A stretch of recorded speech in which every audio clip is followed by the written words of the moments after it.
for Leica Health in Orpington in Kent. And she's going to talk to us about her vast experience in diabetes management and how it's more than just popping pills in your mouth. So we're very, very pleased to see her and welcome her on the program. And she seems to be delivering her talk from a holistic center. It looks like a very peaceful center you've got there. I don't know whether you're in Kent, Vimple, but it looks very, very peaceful. So we can just see someone, I think that's your daughter in the background, getting something from the fridge. I'm not sure. So it's all very family orientated. So you've got about 15 minutes. You've done this before to have a little chat with us about what you think we should do about our diabetes in a holistic way. And then from then we are going to go on and discuss it with we've already got a number of questions of people who want to put these questions to you. But thank you so much for being on the Chai Chat this week. The floor is yours.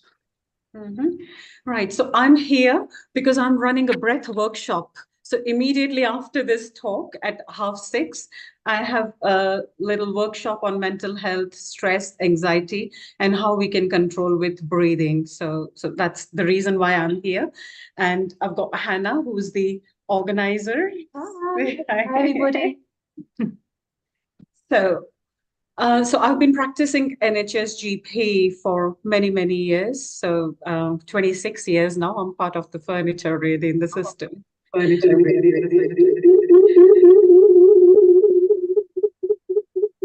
you hear me clearly, all of you? Yes, I can hear you very clearly. Perfect. So you have been getting advice, and I've been managing my patients as well. As soon as we have a diagnosis of diabetes, it's like breaking bad news in the clinical room, like as if there is a little big problem on your head, because diabetes is considered as the king of your health, and you need to keep the king healthy to be healthy and enjoy the rest of your life. And doctor will give you a list of advices. Nurse will go through all the things. We have lots and lots of tick boxes as well. As soon as the diagnosis of diabetes is there, we need to arrange for eye test and feet check. And there's a whole list. We need to send patients for education program. So you all have possibly gone through this journey where we'll be following the guidelines we have in NHS. And the main thing is that you need to change your lifestyle.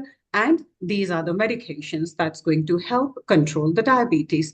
So what is diabetes? We all know it's the high sugar level in your bloodstream. There are various causes. 80% of the patients, they are overweight or obese. 20% of the patients are quite nicely slim with normal weight, but still they also get diabetes. So we need to think beyond just the weight and exercise and everything. So lifestyle management, when we say, yeah, there's a whole lot of things, but I always like to simplify. This is my own way. I've not read any books or guideline, but when I want to simplify life, a holistic way, if I want to control, I would get back to the basics. And what is it that I do every day? So that is the key here. What do I do? So 5 things which I do every day. So that is food, so eating, drinking, sleeping, breathing, and thinking. Okay, so this is the most important thing. So by holistic way, what is the meaning? If we can work on these 5 things, which we do on everyday basis, of course, alongside all your medications, and how these things actually affect our diabetes or our overall health. That's what I'm going to talk about. So the food, first of all. So food, it's about diet and nutrition. So not just diet. When we look at macros a lot, so fat, carbohydrate, protein, sugar levels. So we look at these many calories, this much of carbohydrate, like 15 grams of carbohydrate, this many grams of protein. So these things are important, gross way, so that you are taking the calorie in and then calorie out, and it's about a maths that we need to manage that. But beyond that, because you are on certain medications like metformin, there could be a B12 deficiency, or there are other medications that you may be experiencing certain deficiencies. The system is not going to work. So nutrition is vital. And nutrition means all the vitamins, minerals, prebiotic, probiotic, digestive enzymes. So it's a whole cascade. I'm not a professional nutritionist, but this is something I would like you all to look into, that what is the meaning of right nutrition. So that's first thing. Second thing is that I'm sure you guys know, but I will just reiterate that combination food has got a fantastic effect. So if I have a piece of cake, for example, my sugar level may go up. But if I have a bowl of salad first, and then treat myself to a little piece of cake, then what is going to happen to the release of sugar level in the blood? There is significant reduction. So similarly, in Gujarat, we have khichdi. So rice will bring your sugar level up. But if you combine that with some kind of a lentil, pulses, or vegetables, the sugar released from that rice is going to be much slower in comparison to just rice alone.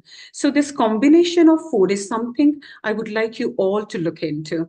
There is an order of food. If it is eaten properly, then the sugar level is released quite slowly. So first thing we should eat is salad, any kind of vegetables, basically, salad or steamed vegetable, anything of your choice. Second thing we should eat is protein and fats. And the third thing is the carbohydrate. So it's just the order of food. Why it is important? Because it works on certain digestive enzymes and the sugar level is released slowly. So that's first thing. Second thing is water intake. So we drink, but water doesn't mean just water. I look at water in terms of all the fluids coming in my body and all the fluids going out of my body. So, and this process is keeping my cells healthy, detoxifying each and every cell in my system. And if I'm pure, without any toxins, my liver is going to work efficiently. And if liver is efficiently working, it's going to work on my sugar level as well. So what do I mean by fluid in and fluid out? So water, obviously, we need to drink significant good amount of water depending on your output as well and the activity. Herbal teas, I'm so much into herbal teas because that would help with your enzymes, your digestive acids in the tummy, and it helps with the intestinal mobility, and that would help maintain the sugar level as well because your digestion is efficient. The nutritionally you'll be correct. So herbal teas and certain herbs, especially we use in Gujarat. So I'm not a herbalist, but something to look into, that we are gifted with beautiful herbs in our kitchen, and that would help. Cinnamon is one of the very fantastic herb. Clove, cardamom, fresh ginger. So we cannot keep the herbs out of our food and diet when we're talking about diabetes and sugar management. So that's one thing. Thirdly, it's of course, tea, coffee, alcohol, what you're taking. So we need to understand what is negative and positive and take it appropriately. Now, the fluid out is urination. So all the toxins are drained out of the system through the urine. I love doing steam and sauna at least 3 times a week. There is enough evidence that if you do sauna or steam 20 minutes a day for 3 to 4 times in a week, there is significant improvement in your joints, your synovial fluid, your musculoskeletal health.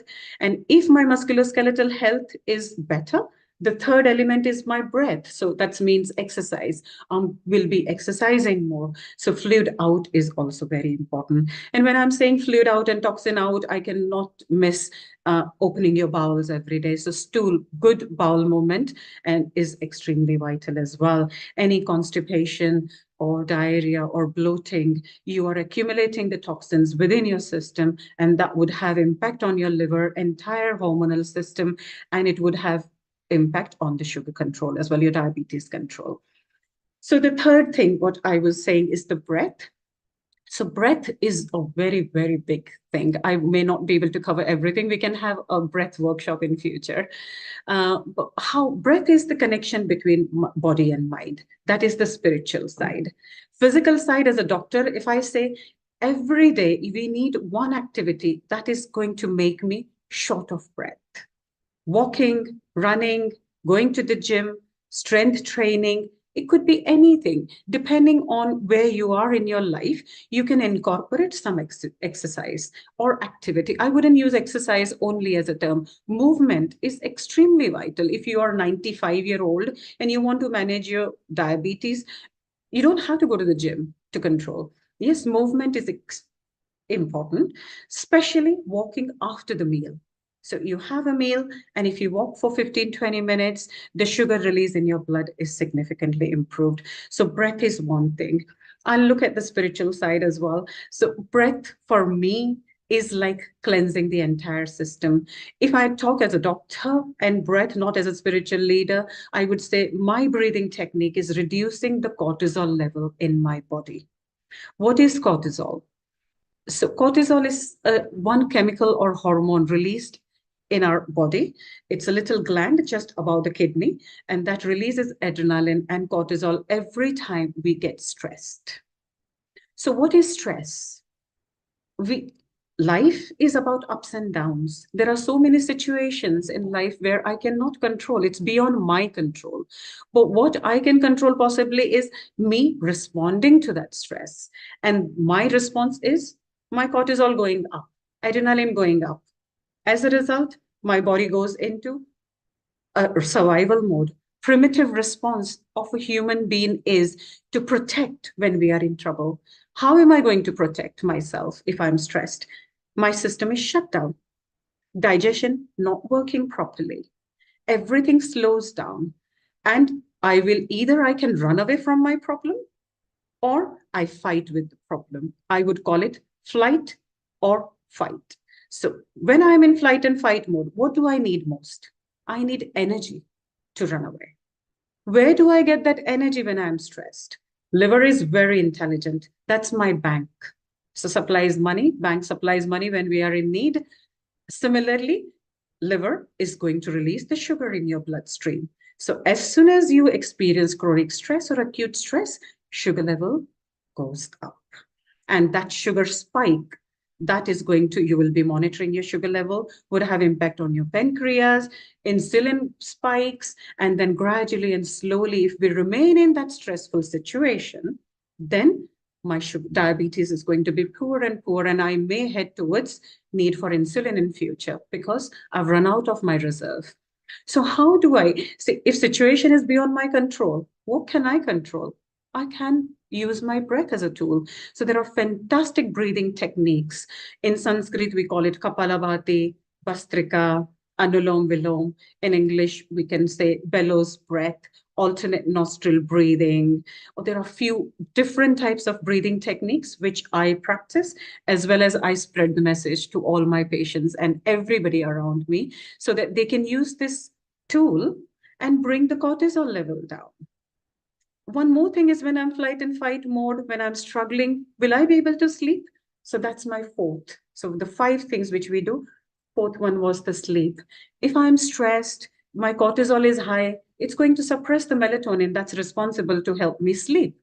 I won't be able to sleep. If I don't sleep, I'll make bad choices for food following day. So my choosing my food habits are also dependent on my sleep. So sleep is extremely important. I'm possibly running out of time, so just last few seconds. And the last one, which I do all the time and everyone does, is thinking. We have 60,000 thoughts, an average human. I may have 100,000 or you may have 120. Okay, but so many thoughts we have in our mind. And with the thought, there are so many chemical changes happening in the body. And that means cortisol, adrenaline, indirect impact on your insulin, sugar level. Okay, so that is also controlling the thinking. And best way to control thinking is breath and meditation.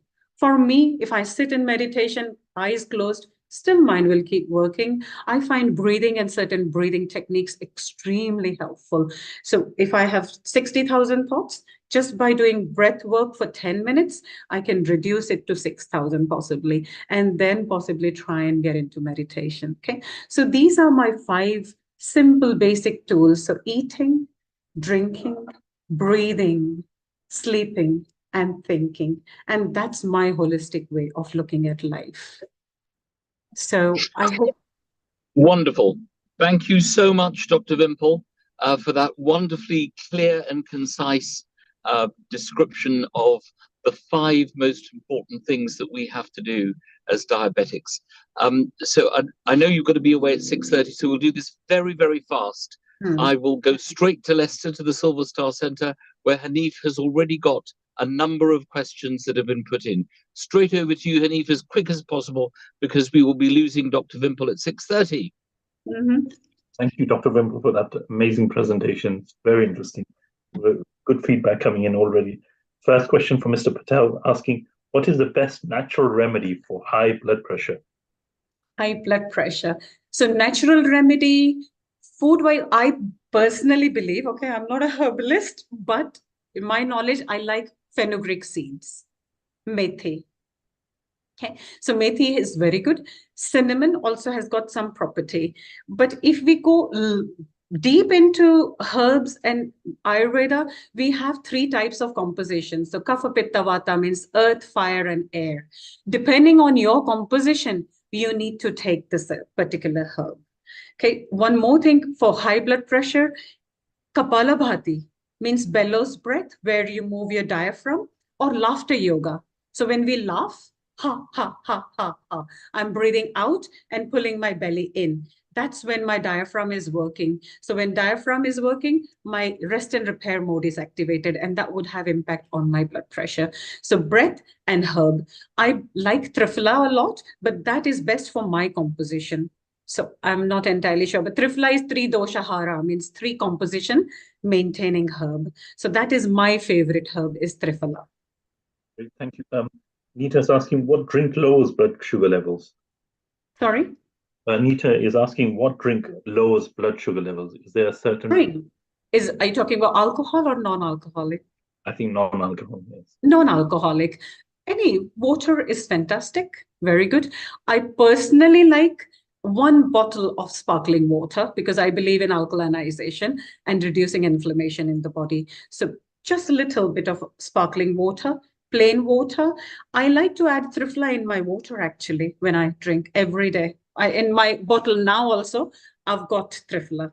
So I put a bit of Triphala. I don't know if it's the right way or not, but it works for me. And that's what. Another thing is herbal tea. If you have got lots of fire in your system, then have calming down like chamomile, or there is another one, red flower. I've forgotten the name. If you're somebody who's like very, very calm and lethargic, then you need stimulant drink. So that would be ginger or honey and lemon. So you need stimulant. Okay, so drink again. Herbal tea choice is going to be dependent on what kind of mood I am or what kind of composition I have. Great, thank you. Joyce is asking, how many hours of sleep diabetics should have, and does sleep reduce blood sugar levels? Right, sleep definitely helps, but again, it's a good quality sleep. If I'll try to avoid. I cannot find any non-medical jargon to explain this, but during sleep, there are 2 phases, NREM or NREM sleep. So REM is your deep sleep, and NREM is when we go from